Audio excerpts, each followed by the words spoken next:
अध्याय 5 धर्मगुप्त आख्यान. श्री गणेशाय नमः. जो भक्त नेहमी सदाशिव ही 4 अक्षरे उच्चारतो, भगवान शंकरांची पूजा करतो, तो अनेक जीवांचा उद्धार करतो. शास्त्राचे चांगले ज्ञान असलेले लोक अनेक प्रकारची प्रायश्चित्ते सांगतात, पण जो मनुष्य मुखाने शिवनाम घेतो तो शुद्धच होतो. त्याला अन्य साधनांची गरजच पडत नाही. शिवनामाचा महिमा असा परम अद्भुत आहे. त्याचबरोबर जो भक्त प्रदोष व्रत करतो त्याला सर्व प्रकारच्या सिद्धी प्राप्त होतात, हे त्रिवार सत्य आहे. म्हणून ज्यांना समाधान, प्रगती, धैर्य, दीर्घायुष्य, संतती, संपत्ती व दिव्य ज्ञान प्राप्त व्हावे असे वाटते, त्यांनी यथासांग प्रदोष व्रत करावे. या व्रताचे मनपूर्वक आचरण केल्यास त्याची याच जन्मात प्रचिती येते. 6 महिन्यातच त्याचे दारिद्र्य आणि मोठी व्यथा यांचे निशेष निरसन होते. हे व्रत वर्षभर केल्यास ज्ञान प्राप्त होते आणि 12 वर्ष केल्यास महद्भाग्य लाभते, असे व्यासांचे वचन आहे. जो हे असत्य मानेल तो नाना प्रकारच्या बंधनांनी जन्म मरणांच्या दुष्टचक्रात सापडेल. त्याला कल्पांतीही मुक्ती मिळणार नाही. त्याचे गुरु खोटे, ज्ञान खोटे व भक्तीही दांभिक. ज्याचा मनोभाव शिवचरणी विनम्र आहे त्याच्यासारखा पवित्र दुसरा कोणीही नाही. प्रदोष व्रत केल्याने अकाली मृत्यू, भयंकर गंडांतरे अशा गोष्टी टळतात.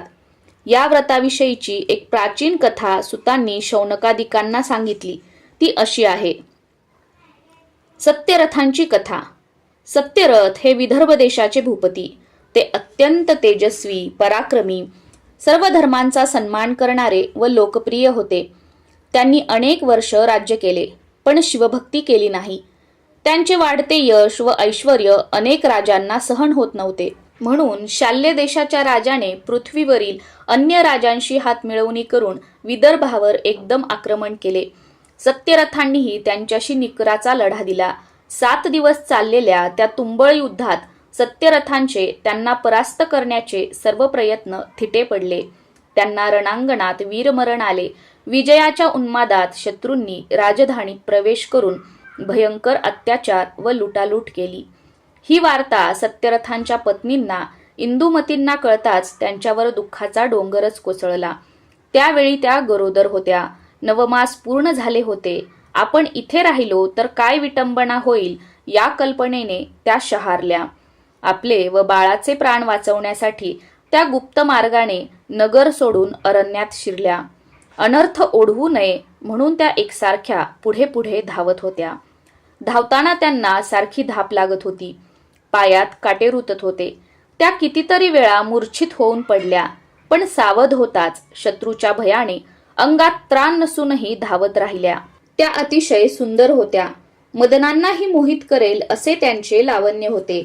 सुकुमार देहयष्टी, मृगासारखे नयन, दात जणू हिऱ्यांच्या पंक्ती, अंगावर वस्त्राभूषणे धारण केलेल्या आणि ज्यांनी अखंड ऐश्वर्य भोगले, अनेक दासी अष्टप्रहर ज्यांच्या सेवेला असायच्या व ज्यांच्या चरणांनी कधी सूर्यकिरणे पाहिली नाहीत, त्या पतिव्रता राजपत्नी आज अगदी असहाय्य व दीन झाल्या होत्या. अश्रू भरल्या डोळ्यांनी अरण्य वाट तुडवत होत्या. कर्माची गती गहन असते, ती कोणाला चुकली आहे. धावून धावून इंदुमती अक्षरशः थकून गेल्या. त्यातच त्यांना प्रसूती वेदना होऊ लागल्या. त्या व्याकुळ होऊन जमिनीवर गडबडा लोळू लागल्या. मदतीसाठी मोठ्या आशेने सभोवती पाहू लागल्या, पण त्यांना कोणाचीही मदत मिळाली नाही. त्यांच्या घशाला कोरड पडली होती आणि अंगात जराही शक्ती उरली नव्हती. त्या तिथेच प्रसूत झाल्या. त्यांना एक तेजस्वी पुत्र झाला. त्याला पाहून त्याही परिस्थितीत त्यांच्या मुखावर समाधान तरळले, पण तहान सहन होईना. त्यांनी त्याला तिथेच ठेवले आणि कशाबशा रडत रखडत एका सरोवरापाशी गेल्या.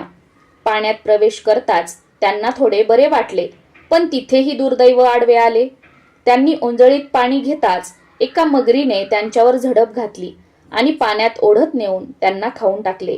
एका राजपत्नींना असा भीषण मृत्यू आला. धर्मगुप्ताची कथा. इकडे सत्यरथ इंदुमतीचा तो पुत्र अरण्यात एकटाच आक्रंदत होता. काय नियती असते पहा. ज्याचे मोठे कोड कौतुक व्हायला हवे, ज्याच्या जन्मानिमित्त नगरात जल्लोष व्हायला हवा, तो राजपुत्र अर्भकावस्थेतच अनाथ झाला होता. पालापाचोळ्यात पडून ट्याहा ट्याहा असे रुदन करत होता. त्या आवाजाने एखादे हिंस्त्र श्वापद त्याच्यापाशी फिरकले नाही हेच मोठे भाग्य. असो, काही वेळाने उमा नावाच्या एक विधवा ब्राह्मणी आपल्या 1 वर्षाच्या मुलाला कडेवर घेऊन तिथून जाऊ लागल्या. तेवढ्यात त्यांना बालकाचे रडणे ऐकू आले. त्याचे आश्चर्य वाटून त्या आवाजाच्या रोखाने पुढे गेल्या. तेव्हा एके ठिकाणी ज्याची नाळही कापलेली नाही असा देखणा गोरा गोमटा नवजात मुलगा रडत असलेला पाहून त्यांचे काळीज गलबलले. त्या विचार करू लागल्या, अरे रे, या बाळाला इथे कोणी टाकले? याचे जन्मदाते इतके निष्ठुर कसे झाले? आता याला कोण सांभाळणार?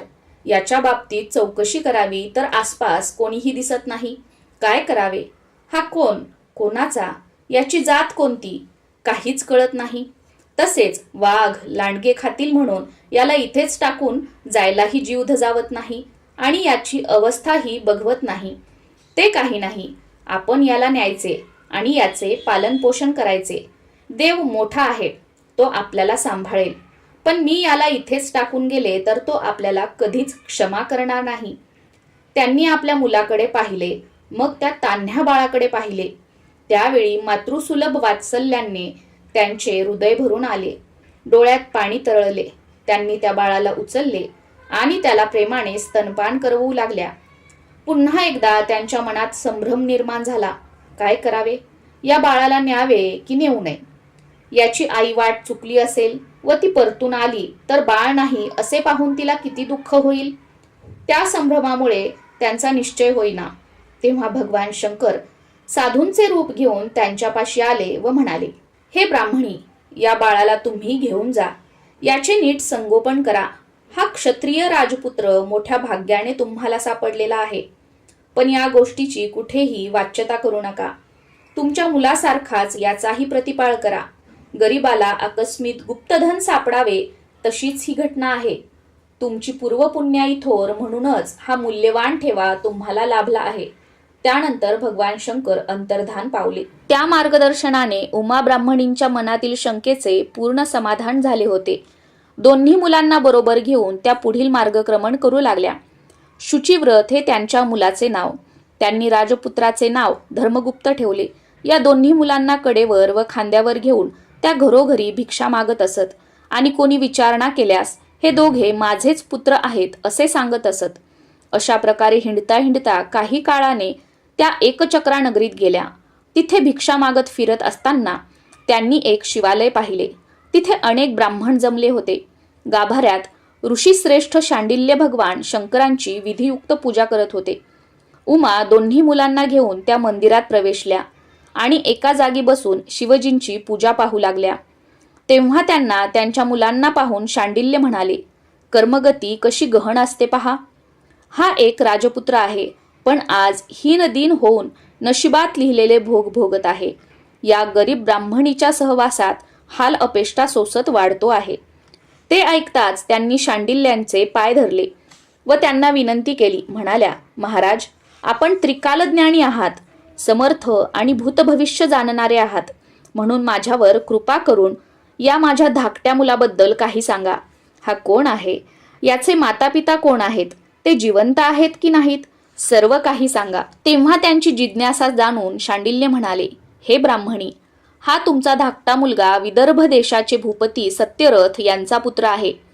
सत्यरथ पूर्वजन्मीही राजाच होते. ते प्रदोष समयी प्रेमपूर्वक शिवभजन करत असत. एकदा शत्रूने आक्रमण करून त्यांच्या नगराला चहूकडून वेढले. तेव्हा ते शिवपूजेत मग्न होते. शत्रूचा गलबला ऐकून ते पूजा अर्धवट टाकून उठले. शस्त्रसज्ज होऊन रणांगणाकडे धावले.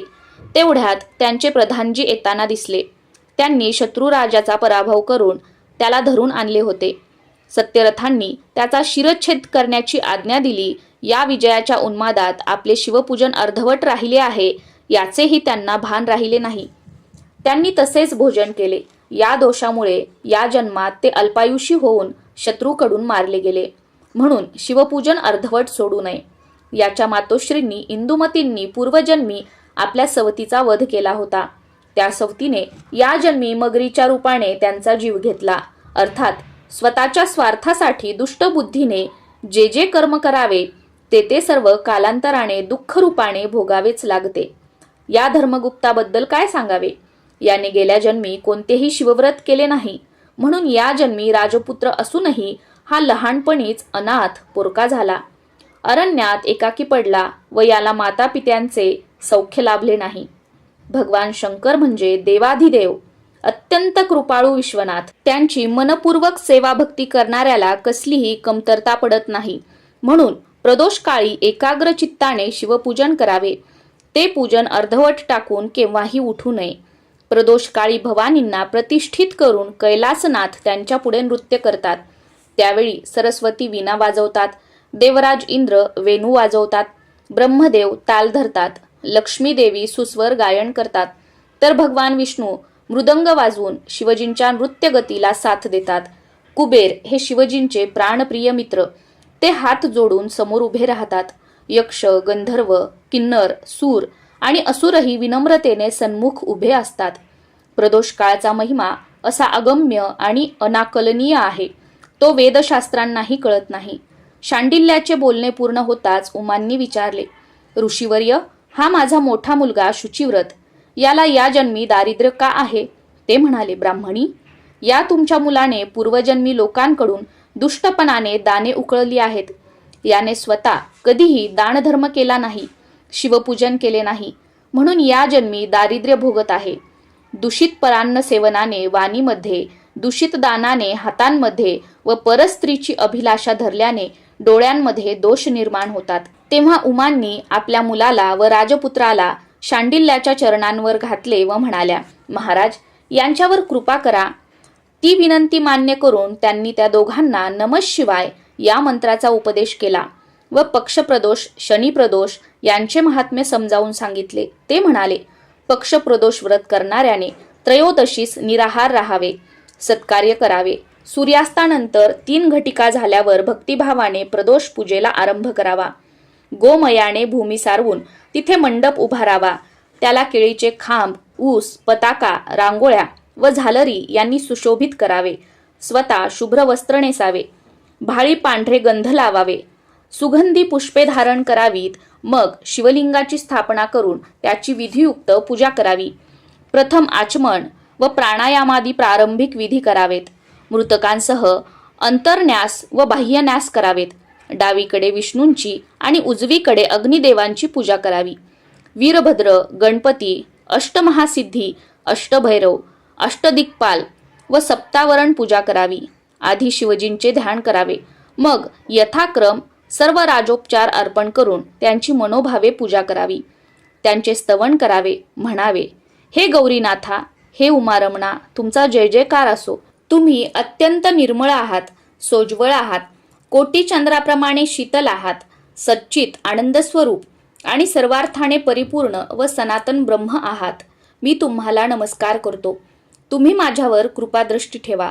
शांडिल्य ऋषींनी त्या दोघांना प्रदोष व्रत करायला सांगितले व त्या ब्राह्मणींना ते व्रत त्यांच्याकडून नीट करवून घेण्याची सूचना केली. ऋषींचा उपदेश व आशीर्वाद मिळाल्यानंतर उमा दोन्ही मुलांसह एकचक्रा नगरीतच राहिल्या. शुचिव्रत व धर्मगुप्त यांनी तिथे 4 महिने प्रदोष व्रत केले. शांडिल्यांनी त्यांना काही गोष्टी आधीच स्पष्ट सांगितल्या होत्या. आपली शिवपूजा आपणच यथाविधी करावी, ती दुसऱ्याला करायला सांगू नये. शिवपूजेचा कधीही कंटाळा करू नये. शिवपूजेत शिवजींना अर्पण केलेल्या नैवेद्यादी सर्व उपचारांवर केवळ त्यांच्या गणांचा अधिकार असल्यामुळे त्यांना अर्पण केलेल्या वस्तू तीर्थप्रसाद म्हणून कोणालाही देऊ नयेत. तसे केल्याने 100 ब्राह्मणांच्या हत्येचे पातक लागते. शिवपूजेच्या सामग्रीची व साहित्याची कधीही चोरी करू नये, ते महापाप आहे. शिवजी स्वतः महान त्यागी आहेत, म्हणून त्यांच्या सेवेसाठी, पूजेसाठी स्वकष्टार्जित धन वेचावे व स्वतः परिश्रम घ्यावेत. ही गुरुवचने नीट ध्यानी धरून ती दोन्ही मुले अत्यंत आदराने शिवभक्ती करत होती. पुढे काही दिवसांनी एक घटना घडली. उमापुत्र शुचिव्रत नदी काठी खेळत होता. तेवढ्यात शेजारची दरड आकस्मित कोसळली. त्या मातीच्या ढिगाऱ्यात त्याला द्रव्याने भरलेला एक घट सापडला. त्याने तो गुपचूप घरी आणला. ते धन पाहून त्याच्या मातोश्रींना खूपच आनंद झाला. त्यांनी शिवजींना नमस्कार केला व म्हणाल्या, बाळा, हा सर्व शिवकृपेचा प्रसाद आहे. तुम्ही दोघांनी प्रदोष व्रत केल्यामुळे आपले दारिद्र्य दूर झाले आहे आणि हे आपले ऐश्वर्य असेच वाढत राहील. आता याचा निम्मा भाग तू धर्मगुप्ताला दे. ते ऐकताच धर्मगुप्त म्हणाला, दादा, तू आईचे ऐकू नकोस. आपण एकच आहोत ना, मग ही वाटणी कशाला? तसे पाहता या भूमीतील सर्व धनसंपत्ती आम्हा राजांचीच असते. आता मी सांगतो तसे कर. हे सर्व द्रव्य तुझ्याकडेच ठेव. ते निस्पृह बोलणे ऐकून उमांचे हृदय भरून आले. त्यांनी त्याला प्रेमाने जवळ घेतले. आता पोटापाण्याची चिंता नव्हती. दिवस आनंदात जात होते. ते दोन्ही कुमार नित्य नेमाने शिवध्यान व शिवपूजन करत असत. अशी काही वर्ष लोटली. शुचिव्रताने व धर्मगुप्ताने तारुण्यात प्रवेश केला. एके दिवशी ते दोघे अरण्यातून हिंडत असताना त्यांना काही गंधर्व कन्या दिसल्या. त्या खूपच सुंदर होत्या. त्या खेळण्यात रममाण झाल्या होत्या. त्यांचे लावण्य पाहून त्या दोघांचे मन हरपले. तेव्हा शुचिव्रत धर्मगुप्ताला म्हणाला, अरे, परस्त्रियांकडे असे लपून छपून पाहू नये. त्यांची अभिलाषा धरू नये. त्या दृष्टीने आपले चित्त व स्पर्शाने आपली शक्ती हरण करतात. त्यांच्या सहवासाने काय अनर्थ होतात हे मी तुला सांगायला हवे काय? चल इथून जाऊया. पण राजपुत्राचे त्याच्या बोलण्याकडे लक्षच नव्हते. शुचिव्रता, तू इथेच थांब, मी त्यांना भेटून येतो, असे म्हणून तो मदनांसारखा देखणा राजपुत्र त्या गंधर्व कन्यांजवळ गेला. त्यांच्यामध्ये जी मुख्य होती तिचे नाव अंशुमती. कोद्रवीन नावाच्या गंधर्व राजांची ती कन्या लावण्याची पुतळीच होती. ती उपवर झाली होती. म्हणून तिच्या पिताजींनी शिवजींना विचारले, देवा, माझी कन्या कोणाला देऊ? ते म्हणाले, गंधर्वराज, पृथ्वीवर माझा एक परमभक्त आहे. त्याचे नाव धर्मगुप्त. राजा सत्यरथांच्या या पुत्राला तू आपली कन्या दे. शिवजींचे हे वचन आज खरे होऊ पाहत होते. म्हणूनच अंशुमती योगायोगाने धर्मगुप्ताच्या दृष्टीस पडली होती. असो, त्याला येताना पाहून अंशुमती स्वतःशीच विचार करू लागली, हा मदनांसारखा दिसणारा राजपुत्र आहे तरी कोण? याची अंगकांती किती तेजस्वी आहे. चंद्राने क्षीरसागरात स्नान करून आपला कलंक धुवून टाकावा तशी. याचे धनुष्यबाण घेतलेले अजाण बाहू पटकन नजरेत भरतील असेच आहेत. आणि चाल किती धीरगंभीर व डौलदार आहे. वक्षस्थळही विशाल आहे. खरंच असे 32 शुभलक्षणांनी युक्त असलेले व्यक्तिमत्व फार क्वचित पाहायला मिळते. याला पाहून माझ्या मनात या आनंदाच्या उर्मी कुठून उचंबळत आहेत. हृदयाची धडधड अशी अचानक कशी बरे वाढली. हा अत्यंत गुणी राजपुत्र माझ्याशी वार्तालाप करायला येत आहे. याच्याशी सुसंवाद करायचा तर एकांतच हवा. त्यात या सख्यांची लुडबुड कशाला? मग तिने एक युक्ती केली. आपल्या मैत्रिणींना सुगंधी पुष्पे आणण्यासाठी दुसऱ्या वनात पाठवले. त्याही चतुर होत्या. काय समजायचे ते समजल्या आणि ठीक आहे, आमचा व्यत्यय कशाला असे म्हणून हसत खिदळत दूर निघून गेल्या. आता अंशुमती एकटीच होती. तिने धर्मगुप्ताला धिटाईने जवळ बोलावले. झाडाची पाने पसरून त्याच्यासाठी आसन तयार केले. त्यावर कोवळ्या डहाळ्या पसरून ते मऊ केले. तो त्यावर बसला. ती त्याचे देखणे रूप डोळ्यांनी मनात साठवत होती. त्याचे आरक्त ओठ, मुखावरचे मोहक हास्य, विशाल भाल प्रदेश व अंतकरणाचा ठाव घेणारे कमळासारखे डोळे, या सर्व गोष्टींनी तिच्या मनाला विलक्षण भुरळ घातली होती. ती त्याच्याकडे लाजून पाहत होती. तोही तिच्यावर मुग्ध झाला होता. त्याच्या प्रेमळ कटाक्षांनी ती गंधर्व कन्या केव्हाच विद्ध झाली होती. तथापि स्वतःला सावरून ती म्हणाली, हे राजसा, तू तर शृंगार रसाचे सरोवर आहेस. त्यात राजहंसीप्रमाणे विहार करायला मला नक्की आवडेल. तुझ्या चंद्रासमान दिव्य मुखाकडे पाहून माझा मनोरूपी चकोर अक्षरशः नृत्य करीत आहे. माझे नेत्ररूपी भ्रमर तुझ्या मुखकमलाकडे सारखे झेपावत आहेत. तुझे बोलणे म्हणजे मेघांचा वर्षाव. त्यात भिजलेला माझा चित्तरूपी मोर आनंदाने मुग्ध होऊन थुई थुई नाचतो आहे. मी काय करू? स्वतःला कशी सावरू? माझे प्रेम कसे व्यक्त करू? तुझ्या भेटीने झालेला आनंद कसा व्यक्त करू? मी तुला मनाने वरले आहे. बोलता बोलता तिने स्वतःच्या गळ्यातली मोत्यांची माळ काढून त्याच्या गळ्यात घातली आणि आता मी काया वाचा मनाने तुझीच पत्नी झाली आहे असे म्हणून त्याच्या चरणांवर मस्तक ठेवले. धर्मगुप्त म्हणाला, हे गंधर्व कन्ये, तुझ्या मनाचे मोठेपण पाहून मी खरोखरच धन्य झालो आहे. तू मला वरलेस हेही ठीक आहे, पण मला आई नाही, वडील नाही. मी राज्यभ्रष्ट पित्याचा मुलगा असून एक गरीब ब्राह्मणीने मला वाढवले आहे. तू लाडाकोडात वाढलेली आहेस, सर्व प्रकारचे ऐश्वर्य भोगणारी आहेस. अशा परिस्थितीत तुझे वडील मला जावाई म्हणून स्वीकारतील का? म्हणून माझा विचार सोडून दे. अंशुमती म्हणाली, त्याची चिंता नको. मी माझ्या पिताजींची संमती घेऊन 3 दिवसांनी इथे परत येईन. तेव्हा आपण विवाह करू. माझे वडील या प्रस्तावाला आनंदाने होकार देतील याची मला खात्री आहे. त्यालाही ते पटले. 3 दिवसांनी पुन्हा तिथेच भेटायचे असे ठरवून त्याने तिचा निरोप घेतला. अंशुमती आपल्या सख्यांसह गंधर्वलोकी गेली. तिने पिताजींची भेट घेऊन त्यांना आपले मनोगत सांगितले. तेव्हा शिववचनाप्रमाणे सर्व योग जुळून येत आहेत हे पाहून कोद्रवीन गंधर्वांना आनंद झाला. त्यांनी तत्काळ होकार दिला. त्यांची आज्ञा मिळाल्याने तिचे अंतःकरण सुखावले. ती आपल्या सुखी वैवाहिक जीवनाची स्वप्ने रंगवू लागली. धर्मगुप्ताने शुचिव्रताला सर्व हकीकत सांगितली. ती ऐकून त्यालाही खूप आनंद झाला. त्या दोघांना श्री गुरु शांडिल्याचे वचन आठवले आणि हा सर्व त्यांचाच कृपेचा प्रसाद आहे हे लक्षात आले. जे गुरुचरणी आसक्त असतात, त्यांच्या उपदेशानुसार वागतात व त्यांची मनपूर्वक सेवा उपासना करतात, त्यांना सर्व प्रकारचे सौख्य व ऐश्वर्य प्राप्त होते. गुरुदेव त्यांचे सर्वत्र रक्षण करतात. घरी गेल्यावर त्यांनी आपल्या मातोश्रींना वनातील सर्व वृत्तांत सांगितला. तेव्हा त्या म्हणाल्या, शिवभजनाने मनुष्याचा खरोखर उद्धार होतो, त्याचे इहपर कल्याण होते. तुम्ही भक्तिभावाने प्रदोष व्रत केलत, हे त्याचेच पुण्यफल आहे. 3 दिवसांनी ते दोघे बंधू पुन्हा त्या वनात गेले. तिथे गंधर्वराज कोद्रवीन लग्नाच्या सर्व तयारीनिशी सहपरिवार आले होते. आपल्या जावयाला पाहून त्यांना खूप आनंद झाला. त्यांनी त्याचे उत्तम आदरातिथ्य केले. छत्र, सेना व पालखी पाठवून उमांना मोठ्या सन्मानाने तिथे बोलावून आणले. 4 दिवस चाललेल्या त्या विवाह सोहळ्यात सर्व विधी यथासांग पार पडले. गंधर्वराजांनी उमा ब्राह्मणींना स्वर्गातील नानाविध मूल्यवान भेटवस्तू दिल्या. जावयाला 1 लक्ष रथ, 1 लक्ष घोडे, 10,000 हत्ती, 1 लक्ष दासदासी, अक्षय धनकोश, दिव्य रत्नांच्या राशी, दिव्य धनुष्य, अक्षय भाते, अपार सेना, महापराक्रमी गंधर्व सेनापती आणि भरपूर वैभव दिले.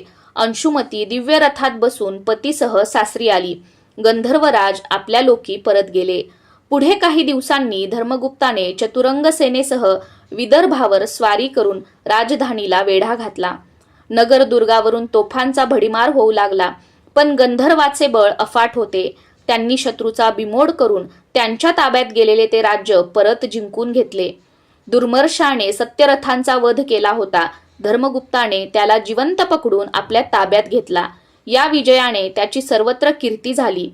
देशोदेशीचे राजे त्याला कारभार देऊ लागले. पुढे एका उत्तम मुहूर्तावर तो सिंहासनारूढ झाला. त्याने आपली पत्नी, माता व बंधू यांच्यासह पुष्कळ वर्ष उत्तम राजकारभार केला. शुचिव्रताला युवराजपद दिले. शांडिल्य गुरूंचा थोर सन्मान करून त्यांना दक्षिणा म्हणून अपार धनदौलत, दिव्य रत्ने, आभूषणे व वस्त्रे दिली. शिवकृपेने त्याच्या राज्यात दुष्काळ, दुर्भिक्ष अशी कोणतीही परिस्थिती कधीच उद्भवली नाही. आधी, व्याधी, दुःख, शोक, कलह, विघ्ने या सर्व गोष्टी तिथून समूळ नाहीशा झाल्या. सर्वत्र सुख, शांती, समृद्धी नांदू लागली. त्याने लोकांच्या हिताच्या अनेक गोष्टी केल्या. त्यामुळे त्याचे प्रजाजन, ब्राह्मण व नातलग त्याला नेहमीच आशीर्वाद देत असत. त्याच्या कारकिर्दीत घरोघरी आनंदी आनंद होता. अशा प्रकारे त्याने सर्वांना सुखी केले. कालांतराने त्याने आपल्या पुत्राला सुदत्तला राज्याभिषेक केला व राजव्यवहाराची सर्व सूत्रे त्याच्या हाती सोपवून तपश्चर्येसाठी वनात निघून गेला. तिथे शिवजींचे अहोरात्र ध्यान करू लागला. त्याच्या आराधनेने प्रसन्न झालेल्या कैलासनाथांनी दिव्य विमान पाठवून त्याला, त्याच्या पत्नीला, मातेला व बंधूला शिवलोकी नेले.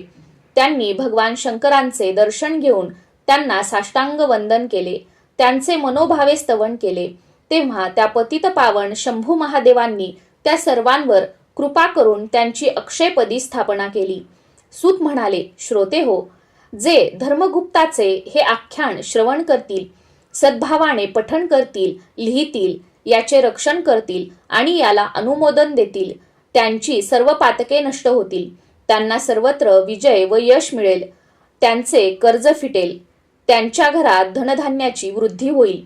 सर्व प्रकारची संपन्नता येईल आणि भगवान शंकर स्वतः त्यांचे संरक्षण करतील. प्रदोष महिमा अत्यंत अद्भुत आहे. या ग्रंथातील प्रदोष व्रताचे महात्म्य ऐकून जे या व्रताचे यथाविधी आचरण करतील त्यांना दुःख, दारिद्र्य व अपमृत्यूचे भय राहणार नाही. शिवकृपेने त्यांचे कल्याण होईल. हे त्रिवार सत्य आहे. हा शिवलीलामृत ग्रंथ अत्यंत पवित्र आहे. ज्यांच्या घरी हा ग्रंथ आहे त्यांना उमाकांत सहाय्य करतील, सदैव त्यांच्या बरोबर राहतील. त्यांना अंती शिवपद प्राप्त होईल. कवी श्रीधर म्हणतात, हा ग्रंथ म्हणजे बहरलेला आम्रवृक्ष आहे. याला काव्यरूपी सुरस फळे आलेली आहेत. कुतर्क करणाऱ्या कावळ्यांना ती कशी आवडणार? हे ब्रह्मानंद स्वरूप विरूपाक्ष, तुमचा जय जयकार असो. तुम्ही सर्वसाक्षी आहात, वाईट कर्मांपासून मुक्त करणारे आहात आणि सर्व कर्मांचे अध्यक्ष आहात. तुमचे अतर्क्य अस्तित्व व अतर्क्य महात्म्य वेदशास्त्रांनाही कळत नाही. या श्रीधराला तुम्हीच वरदान दिले आहे. स्कंद पुराणातील ब्रह्मोत्तर खंडात असलेल्या श्री शिवलीलामृत ग्रंथाचा हा 5वा अध्याय अतिशय गोड आहे. सज्जनांनी याचे नित्य श्रवण पठण करावे. अध्याय 5वा समाप्त. श्री सांब सदा शिवार्पणमस्तु. शुभम भवतु.